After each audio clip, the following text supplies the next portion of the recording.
সূরা আন-নূর। বিসমিল্লাহির রহমানির রহিম। রহমান রহিম আল্লাহ তাআলার নামে। এটি একটি সূরা, আমি নাযিল করেছি এবং আমি এতে বর্ণিত বিধানসমূহ ফরজ করেছি। আমি এতে পরিষ্কার করে আমার আয়াতসমূহ নাযিল করেছি, যাতে করে তোমরা এর থেকে শিক্ষা গ্রহণ করতে পারো। এই বিধানসমূহের একটি হচ্ছে ব্যভিচারিণী নারী ও ব্যভিচারী পুরুষ সংক্রান্ত বিধানটি। এদের ব্যাপারে আদেশ হচ্ছে তাদের প্রত্যেককে তোমরা 100টি করে বেত্রাঘাত করবে। আল্লাহর দ্বীনের আদেশ প্রয়োগের ব্যাপারে ওদের প্রতি কোন রকম দয়া যেন তোমাদের মনে না আসে। যদি তোমরা আল্লাহ তাআলা ও পরকালের উপর ঈমান এনে থাকো, তাহলে মোমেনদের একটি দল যেন তাদের এই শাস্তি প্রত্যক্ষ করার জন্য সেখানে মজুদ থাকে। আল্লাহর হুকুম হচ্ছে ব্যভিচারী পুরুষ কেবলমাত্র ব্যভিচারিণী মহিলাকেই বিয়ে করবে, কিংবা বিয়ে করবে কোন মুশরিক নারীকে। ব্যভিচারিণী মহিলা কেবলমাত্র ব্যভিচারী পুরুষকেই বিয়ে করবে, কিংবা বিয়ে করবে কোন মুশরিক পুরুষকে। সাধারণ মোমেনদের জন্য এই বিয়েকে হারাম করা হয়েছে। অপরদিকে যারা খামাখা সতী সাধ্বী নারীদের উপর ব্যভিচারের অপবাদ আরোপ করবে এবং এর সপক্ষে 4 জন সাক্ষী হাজির করতে পারবে না, তাদের 80টি বেত্রাঘাত করবে এবং ভবিষ্যতে আর কখনো তাদের সাক্ষ্য গ্রহণ করবে না, কেননা এরা হচ্ছে নিকৃষ্ট গুনাহগার। অবশ্য যেসব ব্যক্তি এ অন্যায়ের পর তওবা করে এবং নিজেদের শুধরে নেয়, তাদের কথা আলাদা। আল্লাহ তাআলা অবশ্যই ক্ষমাশীল ও বড় দয়ালু। আর যারা নিজেদের স্ত্রীদের উপর ব্যভিচারের অপবাদ আরোপ করে অথচ নিজেরা ছাড়া তাদের কাছে অপবাদের পক্ষে অন্য কোনো সাক্ষ্য মজুদ থাকে না, তবে এটাই তাদের সাক্ষ্য যে তারা আল্লাহর নামে 4 বার শপথ করে বলবে অবশ্যই এ অভিযোগের ব্যাপারে সে সত্যবাদী। এরপর 5ম বার শপথ করার সময় বলবে মিথ্যাবাদীর উপর যেন আল্লাহ তাআলার গজব নাজিল হয়। কোন স্ত্রীর উপর থেকেও এভাবে আনিত অভিযোগের শাস্তি রহিত করা হবে যদি সেও 4 বার আল্লাহর নামে কসম করে বলে এ পুরুষ ব্যক্তিটি হচ্ছে আসলেই মিথ্যাবাদী। অতঃপর সেও 5ম বার শপথ করার সময় বলবে সে অভিযোগকারী ব্যক্তিটি সত্যবাদী হলে তার অভিযুক্তের ওপরও আল্লাহর অভিশাপ নেমে আসুক। হে মোমেনরা, যদি তোমাদের উপর আল্লাহ তাআলার অনুগ্রহ ও তাঁর দয়া না থাকত, তাহলে তোমরা এসব নীতিমালা থেকে মাহরুম থেকে যেতে। অবশ্যই আল্লাহ তাআলা হচ্ছেন মহান তওবা গ্রহণকারী এবং প্রবল প্রজ্ঞাময়। যারা এই নবী পরিবার সম্পর্কে মিথ্যা অপবাদ নিয়ে এসেছে, তারা তো ছিল তোমাদের একটি ক্ষুদ্র দল। এই বিষয়টি তোমরা তোমাদের জন্য খারাপ ভেবো না, বরং তা হবে তোমাদের জন্য একান্ত কল্যাণকর। এদের মধ্যে প্রতিটি ব্যক্তি যে যতটুকু গুনাহ করেছে সে ততটুকুই তার ফল পাবে। আর তাদের মধ্যে যে সবচেয়ে বেশি এ কাজে অংশগ্রহণ করেছে তার জন্য আযাবও বেশি রয়েছে। যদি এই মিথ্যা ঘটনাটি শোনার পর মোমেন পুরুষ ও মোমেন নারীরা নিজেদের ব্যাপারে একটা ভালো ধারণা পোষণ করত, কত ভালো হতো যদি তারা একথা বলতো এটা হচ্ছে এক নির্জল অপবাদ মাত্র। যারা অপবাদ রটালো তারাই বা কেন এ ব্যাপারে 4 জন সাক্ষী হাজির করল না? যেহেতু তারা প্রয়োজনে 4 জন সাক্ষী হাজির করতে পারেনি, তাই আল্লাহ তাআলার আইনের কাছে তারাই হচ্ছে মিথ্যাবাদী। হে মোমেনরা, যদি দুনিয়া ও আখিরাতে তোমাদের উপর আল্লাহ তাআলার দয়া ও অনুগ্রহ না থাকত, তাহলে একজন নবী পত্নীর যে বিষয়টির তোমরা চর্চা করছিলে তার জন্য একটি বড় ধরনের আযাব এসে তোমাদের স্পর্শ করত। তোমরা এই মিথ্যাকে নিজেদের মুখে মুখে প্রচার করছিলে, নিজেদের মুখ দিয়ে এমন সব কথা বলে যাচ্ছিলে যে ব্যাপারে তোমাদের কোনো কিছু জানা ছিল না। তোমরা একে একটি তুচ্ছ বিষয় মনে করছিলে, কিন্তু তা ছিল আল্লাহ তাআলার কাছে একটি গুরুতর বিষয়।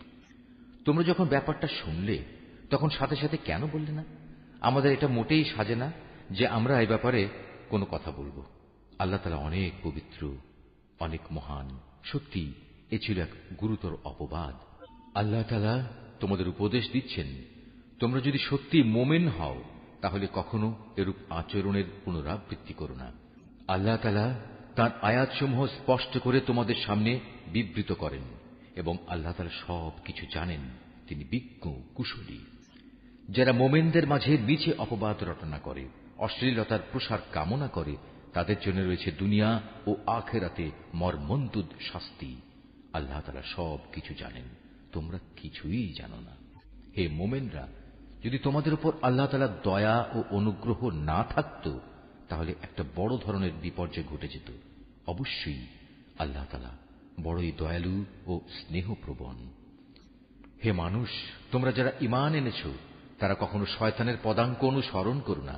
তোমাদের মধ্যে যে কেউই শয়তানের পদাঙ্ক অনুসরণ করে সে যেন জেনে রাখে সে অভিশপ্ত শয়তান, তো তাকে অশ্লীলতা ও মন্দ কাজেরই আদেশ দেবে।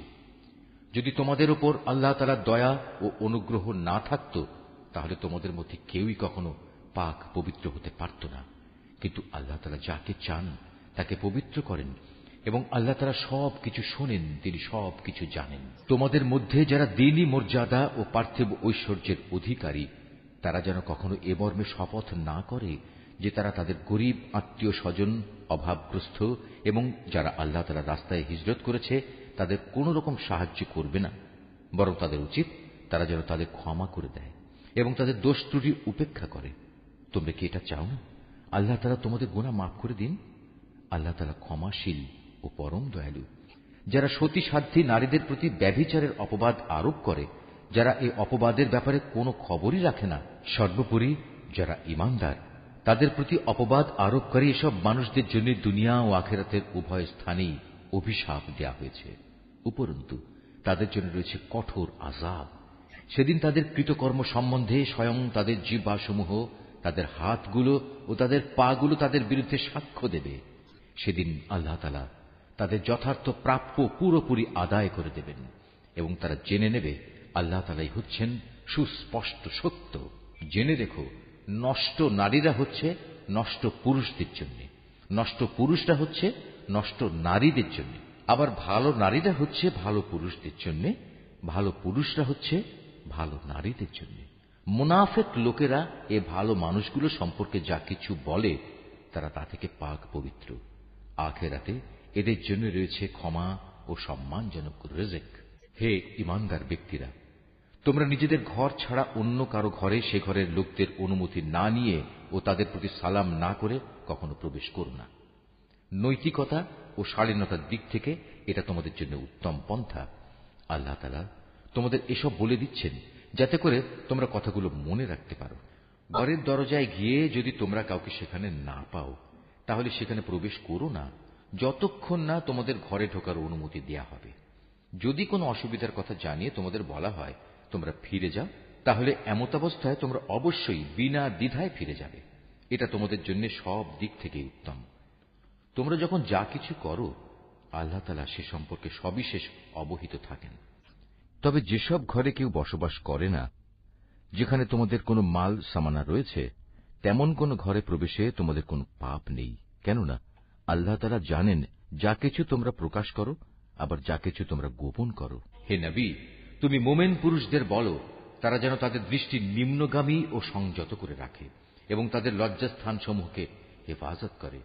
এটাই হচ্ছে তাদের জন্য উত্তম পন্থা, কেননা তারা নিজেদের চোখ ও লজ্জাস্থান দিয়ে যা করে আল্লাহ তাআলা সে সম্পর্কে পূর্ণাঙ্গভাবে অবহিত রয়েছেন। নবী, একইভাবে তুমি মোমেন নারীদেরও বলো তারা যেন তাদের দৃষ্টি নিম্নগামী করে রাখে এবং নিজেদের লজ্জাস্থানসমূহের হেফাজত করে। তারা যেন তাদের সৌন্দর্য প্রদর্শন করে না বেড়ায়, তবে তার শরীরের যে অংশ এমনিই খোলা থাকে সেসব অংশের কথা আলাদা। তারা যেন তাদের বক্ষদেশ মাথার কাপড় দ্বারা আবৃত করে রাখে। তারা যেন তাদের স্বামী, তাদের পিতা, তাদের শ্বশুর, তাদের ছেলে, তাদের স্বামীর আগের ঘরের ছেলে, তাদের ভাই, তাদের ভাইয়ের ছেলে, তাদের বোনের ছেলে, তাদের সচরাচর মেলামেশার মহিলা, নিজেদের অধিকারভুক্ত সেবিকা দাসী, নিজেদের অধীনস্থ এমন পুরুষ যাদের মহিলাদের কাছ থেকে কোনো কিছুই কামনা করার নেই, কিংবা এমন শিশু যারা এখনো মহিলাদের গোপন অঙ্গ সম্পর্কে কিছুই জানে না, এসব মানুষ ছাড়া তারা যেন অন্য কারো সামনে নিজেদের সৌন্দর্য প্রকাশ না করে। চলার সময় জমিনের উপর তারা যেন এমন ভাবে নিজেদের পা না রাখে যে সৌন্দর্য তারা গোপন করে রেখেছিল তা পায়ের আওয়াজে লোকদের কাছে জানাজানি হয়ে যায়। হে ঈমানদার ব্যক্তিরা, ত্রুটি বিচ্যুতির জন্য তোমরা সবাই আল্লাহর দরবারে তওবা করো। আশা করা যায় তোমরা নাজাত পেয়ে যাবে। তোমাদের মধ্যে যাদের স্ত্রী নেই তোমরা তাদের বিয়ের ব্যবস্থা করো। একইভাবে তোমাদের দাস দাসীদের মধ্যে যারা ভালো মানুষ তাদেরও বিয়ে শাদীর ব্যবস্থা করো।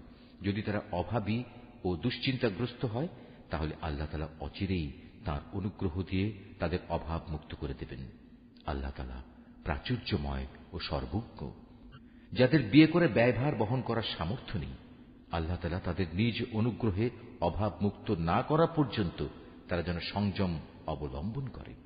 তোমাদের অধিকারভুক্ত দাস দাসীদের ভেতর যারা মুক্তির কোন অগ্রিম লিখিত চুক্তি লিখিয়ে নিতে চায়, তোমরা তাদের তা লিখে দাও। যদি তোমরা তাদের এ চুক্তির মধ্যে কোনো ভালো সম্ভাবনা বুঝতে পারো, তাহলে আল্লাহ তাআলা তোমাদের যে সম্পদ দান করেছেন তা থেকে তাদের মুক্তির সময় মুক্ত হস্তে দান করবে। তোমাদের অধীনস্থ দাসীদের যারা সতীসাধ্যী থাকতে চায়, নিছক পার্থিব ধন সম্পদের আশায় কখনো তাদের ব্যভিচারের জন্য বাধ্য করো না। যদি তোমাদের কেউ তাদের এ ব্যাপারে বাধ্য করে, তাহলে তারা যেন আল্লাহ তাআলার কাছে ক্ষমা প্রার্থনা করে, কারণ তাদের এ বাধ্য করার পরেও তওবাকারীদের প্রতি আল্লাহ তাআলা হামেশাই ক্ষমাশীল ও পরম দয়ালু। হে মুমিনরা, আমি তোমাদের কাছে সুস্পষ্ট আয়াতসমূহ নাজিল করেছি, আরো উদাহরণ হিসেবে পেশ করেছি তোমাদের আগের মানুষদের ঘটনাগুলো। পরহেজগার লোকদের জন্য তা ছিল শিক্ষণীয় উপদেশ। আল্লাহ তাআলাই হচ্ছেন আসমান সমূহ ও জমিনের নূর। তাঁর এ নূরের উদাহরণ হচ্ছে তা যেমন একটি তাকের মতো, তাতে একটি প্রদীপ রাখা আছে। প্রদীপটি আবার স্থাপন করা হয়েছে স্বচ্ছ একটি কাঁচের আবরণের ভেতর। কাঁচের আবরণটি হচ্ছে উজ্জ্বল একটি তারার মতো। তা প্রজ্বলিত করা হয় পবিত্র জৈতুন গাছ নিঃসৃত তেল দ্বারা, যা শুধু পূর্ব দিকের সূর্যের আলো থেকেই আলোকপ্রাপ্ত নয়, পশ্চিম দিকের সূর্যের আলোকপ্রাপ্তও নয়, বরং এটি সব সময়ই প্রজ্বলিত থাকে। আবার এর তেল এত পরিষ্কার, দেখলে মনে হয় তা বুঝি নিজে নিজেই জ্বলে উঠবে, যদি আগুন তাকে ততক্ষণে স্পর্শ না করে থাকে। আর যদি আগুন স্পর্শ করেই ফেলে, তাহলে তা হবে নূরের উপর নূর। আল্লাহ তাআলা তার এই অদৃশ্য নূরের দিকে যাকে চান তাকেই হেদায়েত দান করেন। আল্লাহ তাআলা এভাবে মানুষদের বোঝানোর জন্য নানা উপমা পেশ করে থাকেন। আল্লাহ তাআলা প্রত্যেক বিষয় সম্পর্কেই সম্যক অবগত আছেন।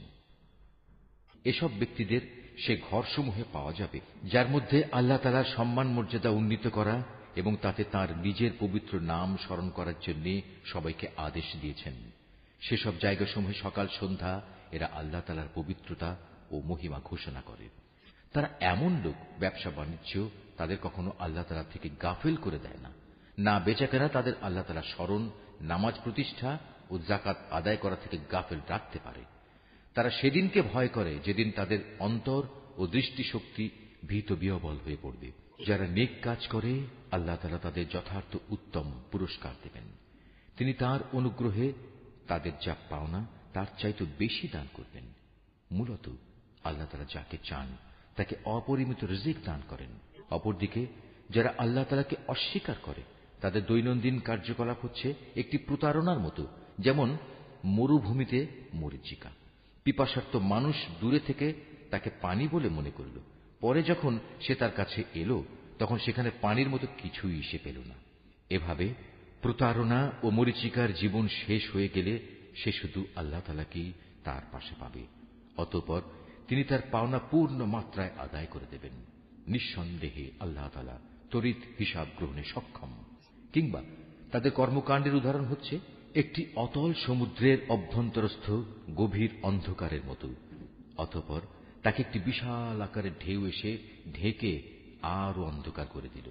তার উপর আরো একটি ঢেউ এলো, তার উপর ছেয়ে গেল কিছু ঘন কালো মেঘ। এক অন্ধকারের উপর এলো আর এক অন্ধকার। যদি কেউ এ অবস্থায় তার হাত বের করে, আধারের কারণে তার তা দেখার কোনো সম্ভাবনা থাকবে না।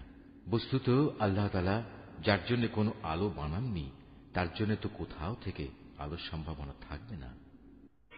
হে মানুষ, তুমি কি চিন্তা ভাবনা করে দেখোনি, যত সৃষ্টি আসমান সমূহ পৃথিবীতে আছে তারা সবাই আল্লাহর পবিত্রতা ও মহিমা ঘোষণা করে। আর পাখিকুল যারা পাখা বিস্তার করে আকাশে উড়ে চলেছে, তারাও এ কাজ করে চলেছে। এরা সবাই নিজ নিজ নামাজ ও নিজ নিজ তসবিহ পাঠ পদ্ধতি জেনে নিয়েছে। এরা যে যা করছে আল্লাহ তাআলা তার সম্যক অবগত রয়েছেন। মূলত আসমান সমূহ ও জমিনের যাবতীয় সার্বভৌমত্ব একমাত্র আল্লাহরই জন্য। সবকিছুকে তার কাছেই ফিরে যেতে হবে। তুমি কি এও দেখো না, আল্লাহ তাআলাই এ মেঘমালা সঞ্চালিত করেন, অতঃপর তিনি তাকে তার টুকরোগুলোর সাথে জুড়ে দেন। তারপর তাকে স্তরে স্তরে সাজিয়ে রাখেন, পুঞ্জীভূত করেন। অতঃপর একসময় তুমি মেঘের ভেতর থেকে বৃষ্টির ফোঁটাসমূহ বেরিয়ে আসতে দেখবে। আরও দেখবে আসমানের শিলাস্তর থেকে তিনি শিলা বর্ষণ করেন এবং যার উপর চান তার উপরই তা বর্ষণ করেন। আবার যাকে চান তাকে তিনি তার আঘাত থেকে অব্যাহতিও দেন। মেঘের বিদ্যুৎ ঝলক চোখে ধাঁধা লাগিয়ে দেয়, মনে হয় তা বুঝি দৃষ্টিশক্তিকে এক্ষুনি নিষ্প্রভ করে দিয়ে যাবে। আল্লাহ তাআলাই রাত ও দিনের পরিবর্তন ঘটান। অবশ্যই অন্তর্দৃষ্টি সম্পন্ন মানুষদের জন্য এর মাঝে আল্লাহ তাআলার কুদরতের অনেক শিক্ষা রয়েছে। আল্লাহ তাআলা বিচরণশীল প্রতিটি জীবকেই পানি থেকে পয়দা করেছেন। অতঃপর তাদের মধ্যে কিছু চলে তার বুকের উপর ভর দিয়ে, কিছু চলে দু পায়ের উপর, আবার কিছু চলে চার পায়ের উপর ভর করে। আল্লাহ তাআলা যখন যা চান তখন তাই পয়দা করেন। অবশ্যই তিনি সব কিছুর উপর ক্ষমতাবান। আমি অবশ্যই হেদায়েতের জন্য সুস্পষ্ট আয়াতসমূহ নাজিল করেছি, আর এর মাধ্যমে আল্লাহ তাআলা যাকে চান তাকে সহজ সরল পথে পরিচালিত করেন। যারা মুনাফিক তারা বলে, আমরা আল্লাহ তাআলা ও রাসূলের উপর ঈমান এনেছি এবং আমরা তার আনুগত্য করি। একটু পরেই তাদের একটি দল আল্লাহ তাআলা ও তার রাসূলের আদেশ থেকে মুখ ফিরিয়ে নেয়। বস্তুত ওরা আসলেই মুমিন নয়। যখন সত্যি সত্যি ওদের আল্লাহ তাআলা ও তার রাসূলের দিকে আহ্বান করা হয়, যাতে করে আল্লাহ রাসূলের পক্ষ থেকে তাদের পারস্পরিক বিরোধের মীমাংসা করা যায়, তখন তাদের একটি দল পাশ কেটে সরে পড়ে। যদি এ বিচার ফয়সালা তাদের সপক্ষে যায়, তাহলে তারা একান্ত বিনীতভাবে তার কাছে ছুটে আসে। এদের অন্তরে কি কুফরে কোনো ব্যাধি আছে, না এরা রাসূলের নবুয়তের ব্যাপারে সন্দেহ পোষণ করে, অথবা এরা কি ভয় করে আল্লাহ তাআলা ও তার রাসূল ওদের প্রতি কোন রকম অবিচার করবেন? আসলে তা নয়, বরং তারা নিজেরাই হচ্ছে জালেম। অপরদিকে ঈমানদার লোকদের যখন তাদের পারস্পরিক বিচার ফয়সালার জন্য আল্লাহ তাআলা ও তার রাসূলের দিকে আহ্বান জানানো হয়, তখন খুশি মনেই তারা বলে, হ্যাঁ, আমরা আল্লাহ তাআলা ও তার রাসূলের আদেশ শুনলাম এবং তা যথাযথ মেনেও নিলাম। বস্তুত এরাই হচ্ছে সফলকাম ব্যক্তি। যারা আল্লাহ তাআলা ও তার রাসূলের আনুগত্য করে, আল্লাহ তাআলাকে ভয় করে এবং তার নাফরমানি করা থেকে বেঁচে থাকে, তারাই হচ্ছে সফলকাম। হে নবী, এ মুনাফিক লোকেরা আল্লাহ তাআলার নামে শক্ত কসম খেয়ে বলে, আমরা তোমার এতই অনুগত যে তুমি যদি আদেশ করো তাহলে আমরা ঘর বাড়ি ছেড়ে অবশ্যই তোমার সাথে বেরিয়ে যাব। হে নবী, তুমি বলো, তোমরা বেশি শপথ করো না, তোমাদের আনুগত্য আমার তো জানাই আছে। তোমরা যা কিছু করো আল্লাহ তাআলা তা ভালো করেই জানেন। হে নবী, তুমি এদের আরো বলো, তোমরা আল্লাহ তাআলার আনুগত্য করো আল্লাহর রাসূলের। হ্যাঁ, তোমরা যদি মুখ ফিরিয়ে নাও তাহলে জেনে রেখো, আল্লাহ তাআলা দ্বীন পৌঁছানো যে দায়িত্ব তার উপর দেয়া হয়েছে তার জন্য সে দায়ী। অপরদিকে আনুগত্যের যে দায়িত্ব তোমাদের উপর দেয়া হয়েছে তার জন্য তোমরা দায়ী। যদি তোমরা তার কথা মতো চলো তাহলে তোমরা সঠিক পথ পাবে। রাসূলের কাজ হচ্ছে আল্লাহ তাআলার কথাগুলো ঠিক ঠিক মতো পৌঁছে দেয়া। তোমাদের মধ্যে যারা আল্লাহ তাআলার উপর ঈমান আনে এবং সে অনুযায়ী নেক কাজ করে, তাদের সাথে আল্লাহ তাআলা ওয়াদা করেছেন তিনি জমিনে তাদের অবশ্যই খেলাফত দান করবেন, যেমনি ভাবে তিনি তাদের আগের লোকদের খেলাফত দান করেছিলেন। সর্বোপরি যে জীবন বিধান তিনি তাদের জন্য পছন্দ করেছেন তাও তাদের জন্য সমাজে ও রাষ্ট্রে সুদৃঢ় করে দেবেন। তাদের ভয়ের অবস্থাকে নিরাপত্তা ও শান্তিতে বদলে দেবেন। তবে এজন্য শর্ত হচ্ছে তারা শুধু আমারই গোলামি করবে, আমার সাথে কাউকে শরীক করবে না। এরপরেও যে এবং যারা তার নিয়ামতের নাফরমানি করবে তারাই গুনাহগার বলে পরিগণিত হবে। হে মুসলমানরা, তোমরা নামাজ প্রতিষ্ঠা করো, যাকাত দাও, রাসূলের আনুগত্য করো, আশা করা যায় তোমাদের উপর দয়া ও অনুগ্রহ করা হবে। কাফেরদের ব্যাপারে কখনো একথা ভেবো না যে তারা জমিনে আমাকে অক্ষম করে দেবে। তাদের ঠিকানা হচ্ছে জাহান্নাম, আর কত নিকৃষ্ট এই ঠিকানা। হে মানুষ, তোমরা যারা ঈমান এনেছ, মনে রেখো তোমাদের অধিকারভুক্ত দাস দাসীরা এবং তোমাদের মধ্যে থেকে যারা এখনো বয়ঃপ্রাপ্ত হয়নি, তারা যেন 3টি সময়ে তোমাদের কাছে আসার জন্য অনুমতি চেয়ে নেয়। সে সময়গুলো হচ্ছে ফজর নামাজের আগে, দুপুরে যখন তোমরা কিছুটা আরাম করার জন্য নিজেদের পরিধেয় বস্ত্র শিথিল করো, এবং এশার নামাজের পর। মূলত এই 3টি সময় হচ্ছে তোমাদের পর্দা অবলম্বনের সময়। এগুলো ছাড়া অন্য সময়ে আসা যাওয়ার ব্যাপারে তোমাদের উপর কোনো দোষ নেই, না এতে তাদের জন্য কোন রকম দোষ আছে, কেননা তোমরা তো প্রায়ই একে অপরের কাছে যাতায়াত করে থাকো। আল্লাহ তাআলা এভাবেই নিজের নির্দেশগুলো সুস্পষ্টভাবে বর্ণনা করেন। বস্তুত আল্লাহ তাআলা মহাজ্ঞানী, তিনি প্রবল প্রজ্ঞাবান। তোমাদের নিজেদের সন্তানরাও যখন বয়ঃপ্রাপ্ত হয়ে যায় তখন তারা যেন তোমাদের কামরায় প্রবেশের আগে সেভাবেই অনুমতি নেয় যেমনি তাদের আগে বড়রা অনুমতি নিত। আল্লাহ তাআলা এভাবেই তাঁর আদেশসমূহ তোমাদের কাছে খুলে খুলে বর্ণনা করেন। আল্লাহ তাআলা সব কিছু জানেন, তিনি পরম কুশলী বটে। বৃদ্ধা নারী যাদের এখন আর কারো বিয়ের বন্ধনে আসার আশা নেই, তাদের উপর কোনো দোষ নেই যদি তারা তাদের শরীর থেকে অতিরিক্ত কাপড় খুলে রাখে। তবে শর্ত হচ্ছে তারা সৌন্দর্য প্রদর্শনকারী হবে না। অবশ্য এ অতিরিক্ত কাপড় খোলা থেকেও যদি তারা বিরত থাকতে পারে তা তাদের জন্য ভালো। আল্লাহ তাআলা সব কিছু শোনেন, আল্লাহ তাআলা সবকিছু জানেন। যে ব্যক্তি অন্ধ তার উপর কোনো বিধি নিষেধ নেই, যে পঙ্গু তার উপর কোনো বিধি নিষেধ নেই, যে ব্যক্তি অসুস্থ তার উপরও কোনো বাধ্যবাধকতা নেই, এবং তোমাদের নিজেদের উপরও কোনো দোষ নেই যদি তোমরা তোমাদের নিজেদের ঘর থেকে কিছু খেয়ে নাও। একইভাবে এটাও তোমাদের জন্য দূষণীয় হবে না যদি তোমরা তোমাদের পিতা পিতামহের ঘরে, মায়েদের ঘরে, ভাইদের ঘরে, বোনদের ঘরে, চাচাদের ঘরে, ফুপুদের ঘরে, মামাদের ঘরে, খালাদের ঘরে, এমন সব ঘরে যার চাবি তোমাদের অধিকারে রয়েছে, কিংবা তোমাদের বন্ধুদের ঘরে কিছু খাও, অতঃপর এতেও কোনো দোষ নেই যে এসব জায়গায় তোমরা সবাই একত্রে খাবে কিংবা আলাদা আলাদা খাবে। তবে যখনই এসব ঘরে প্রবেশ করবে তখন একে অপরের প্রতি সালাম করবে। এটা হচ্ছে আল্লাহর কাছ থেকে তাঁরই নির্ধারিত কল্যাণময় এক পবিত্র অভিবাদন। এভাবেই আল্লাহ তাআলা তোমাদের জন্য তাঁর আয়াতসমূহ বিশদভাবে বর্ণনা করেন যাতে করে তোমরা বুঝতে পারো। খাঁটি ঈমানদার ব্যক্তি তো হচ্ছে তারা যারা আল্লাহ তাআলা ও তার রসুলের উপর ঈমান আনে।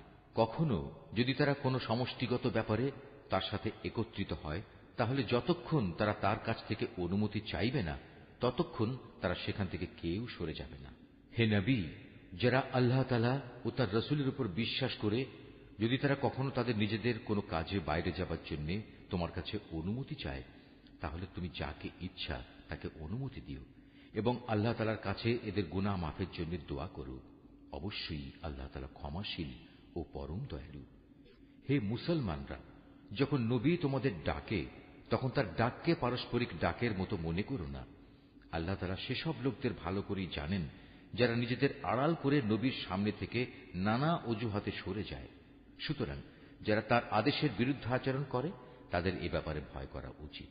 তাদের উপর এ বিরুদ্ধাচরণের জন্য এ দুনিয়ায় কোনো বিপর্যয় এসে পড়বে কিংবা পরকালে কোনো কঠিন আযাব এসে তাদের গ্রাস করে নেবে। হে মানুষ, তোমরা জেনে রেখো আসমান সমূহ ও জমিনে যা কিছু আছে তা সবই আল্লাহ তাআলার জন্য নিবেদিত। তোমরা যে অবস্থার উপর আছো আল্লাহ তাআলা তা ভালো করেই জানেন। যেদিন মানুষ সবাই তাঁর দিকেই প্রত্যাবর্তিত হবে সেদিন তিনি তাদের সব কিছুই জানিয়ে দেবেন যা কিছু তারা দুনিয়ায় করত। আল্লাহ তাআলা সব বিষয়ই ওয়াকিবহাল।